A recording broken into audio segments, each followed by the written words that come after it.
Hi, my name is Marley Gibbons. So I want to talk to you about my childhood. So I'm a twin. I've got a twin brother where I'm 15 minutes older, and my mum has epilepsy. So my mum had her first seizure when I was 4 years old. She fell in the shower, and then her second one was she fell at the bottom of the staircase when I was 4.5. So just started school or kindy or something like that, like year one. And when we came downstairs, she was on the ground.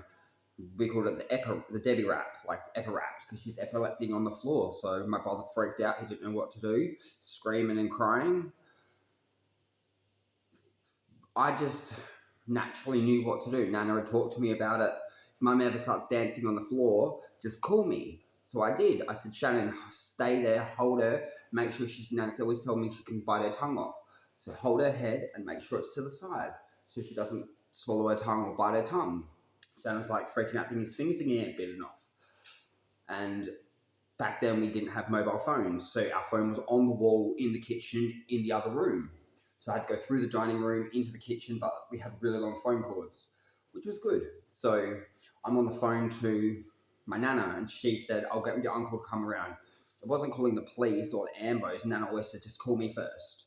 So I called her, and she told me exactly what I needed to do. She goes, just go sit with her and just make sure she's okay.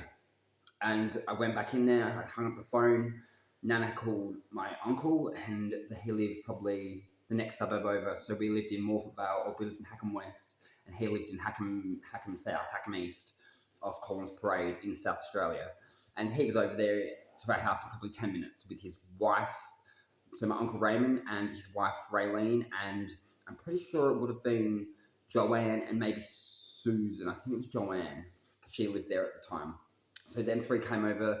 Raylene and Joanne took me and my brother to school, and Uncle Ray stayed with my mum. When we got home, after my mum has a seizure, she sleeps for 4 days. She does not. Her body is just so drained, and I didn't know what to expect. And then between the ages of 4 and 7, my mum had a few seizures. So another time she had one when she was driving, and she doesn't remember it. She thinks she just had a cold and passed out. Well, to me, a cold and that, when you pass out, your body doesn't go stiff and start shaking like that.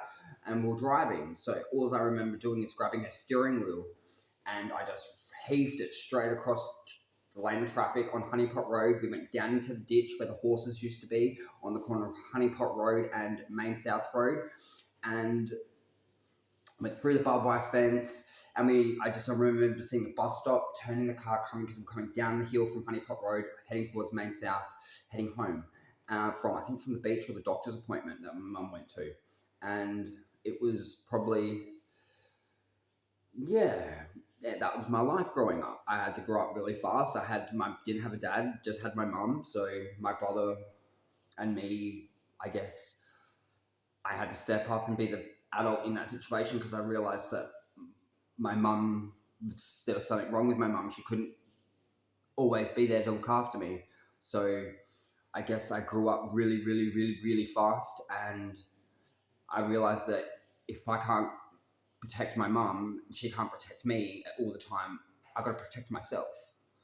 So I learned to be strong, and I learned to have discernment and empathy for other people, and people with mental health, and people who just couldn't help themselves because they didn't see themselves as disabled. But I've always seen her as a little bit special because she's my mom. Like, nothing wrong with that. Like, each to their own. But I guess I had to grow up fast, and that's why I am the way I am now. Um, I guess you could say I'm an old soul. My nana was my best friend growing up. She was 78 when I was 14. That's when she passed away. Probably losing my best friend at that age, my rock, my go-to. If I had a problem with my mum, I'd go to my nana. I couldn't go to my nana when she passed away. So when I was 14, it was a Friday, and I went to her house. I just had this sixth sense to go see my nana. I never ever caught a bus up there by myself. I lived 45-minute drive from her house. I lived in Morphet Vale. She lived in Edwardstown. I got on the bus after school, went straight to her house. got off the bus, walked all the way to her house. My Uncle Raymond was her carer. He'd obviously left at probably about 1 o'clock that afternoon. I got to her house about 4:35. When I got there, her screen door was unlocked. Raymond unlocked it and left, but he didn't lock the screen door, so I was able to get into the house. When I got into the house, Nana usually answered me. She didn't answer me.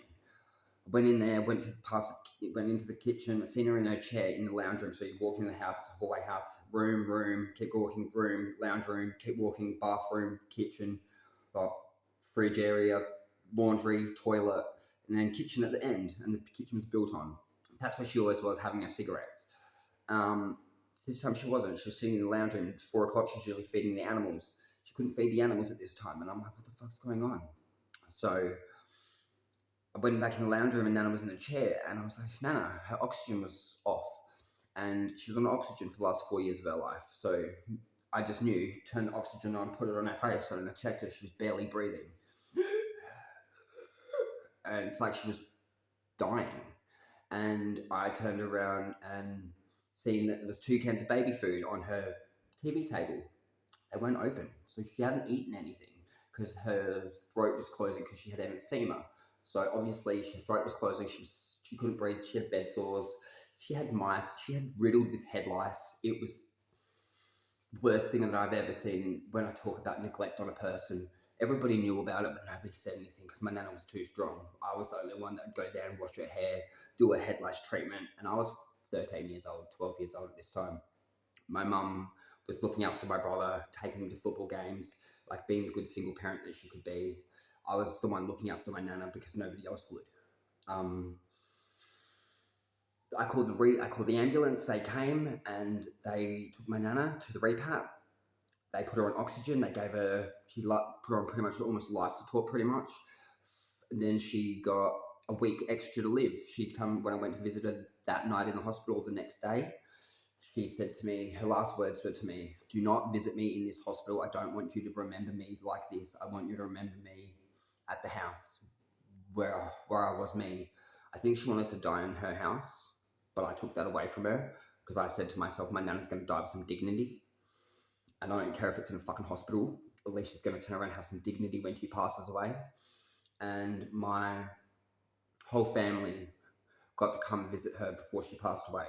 Her daughters, her brother, her daughters, my 3 uncles. I'm assuming they all come. I'm not sure if Donald came. He was pretty sick at that stage. So I know Raymond came, Barry came, Shirley came. My mum was there when she passed away. I didn't go back.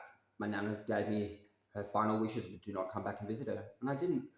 My brother, on the other hand, I think he was a bit more gutted when Nana passed away because he didn't really know her like I did. Like, I knew she was going to pass away. I think Shannon was like a bit younger in the head than me. Thought she was going to live forever. So he was gutted when she left because he's like, I didn't spend any time with her. And when I did, I went next door and hung out with the kids and played with them. And I didn't. I'd go there and I'd sit with Nana and just talk to her and ask her about her stories of her life. And she told me everything, like every single bit about her life. Like, that's how I learned Elizabeth Myrtle May Gibbons. Like, it's the strongest woman I've ever met in my life. And she's the reason I'm so strong today. She raised my mother with epilepsy. My mum was the youngest of 5, 7 years younger than her sister. And then the brothers and sisters were all 2 years above Shirley. So my mum was the youngest. She had epilepsy, so the family turned around and said, Nana always spent heaps of time with my mum. Well, she kind of had to. My mum was sick. My mum had epilepsy. And weed was the only thing that's really stopped my mum having seizures. So my mum has grand mal. So I learnt very, very young what it was like to struggle. Single parents, single payments. My mum didn't get disability because she wanted to work. She didn't see herself as disabled, but every time you have a seizure, your brain turns off a light, and then your brain has to turn around and figure out how to light up again, right? It's like a Christmas tree, like doof, doof, doof. Some lights are out, some lights are on, but generally your brain does come back. She hasn't had seizures in a long time, probably 27 years since she got on the right medication and stopped the weed. And she's just started to wean herself off the medication, which in my mind is a big, scary thing because she thinks she's fine. And I think the chemical imbalance in her brain is going to turn around and send her backwards. But she thinks the medication is giving her depression and anxiety, which I kind of agree over the long time of taking that medication, it does have a mental effect on your mental health, and that's just how it is.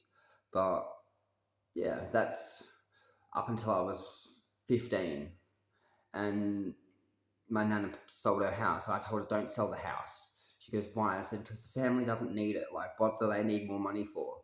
Like, leave it to the house, leave it in a fund so that all the Gibbons people can live in it whenever they need. If, like, I ever come homeless, I'm like, I'm never going to own a house. Mum won't ever own a house. This is the only chance I'm ever going to get to have a house. Like, the only place that ever felt like home to me as a child was my nana's house. It was the one stable place in my life. I'd go there and she did fauna rescue. I got to look after possums. I got to look after parrots. I got to look after crimson rosellas, rainbow lorikeets, rabbits, blackbirds, magpies, crows, blue-tongued lizards giving birth. You name it, I fucking seen it. Baby possums, brush-tails, ringtails. She had gigantic goldfish. She had 6-meter fucking big gigantic fish tank. When you walk down past the kitchen, past the fridge room and the bathroom, then it was like a 6-meter fish tank, and then it had gigantic goldfish, like big ones, because they were small when you got them. But my nana just fed them every night. She just did her thing. Mate, she had chickens, bantam hens, ducks, big things, big ducks that you'd chase, your little ducks that would turn over curly head chickens. She had 3 big turtles. One was called Houdini. It could escape anything, even a tank. We were like, how the hell is it getting out this tank? Couldn't figure it out, so she had to put him in the backyard in a chicken coop thing that she made. Made it from scratch. We had Crimson Rosellas, Adelaide Rosellas, 3 galahs that were at the window. Oliver, Polly, and Squawker. Squawker was psychotic. It was apparently drowned when it was fletchling, a baby. People tied it to the string and threw it over a tree and were dunking it in the pool. My nana walked past the house, seen it, and she fucking attacked these kids with like a fucking walking stick or something, grabbed the bird and took it home, and the bird's been psychotic ever since. To be honest, I think it could have had mites, but my nana wouldn't have known that because she never touched it because it went psycho when you go near it. But my nana couldn't afford a vet, so she just kept the bird alive for as long as she fucking could. That was my nana, strongest person I know.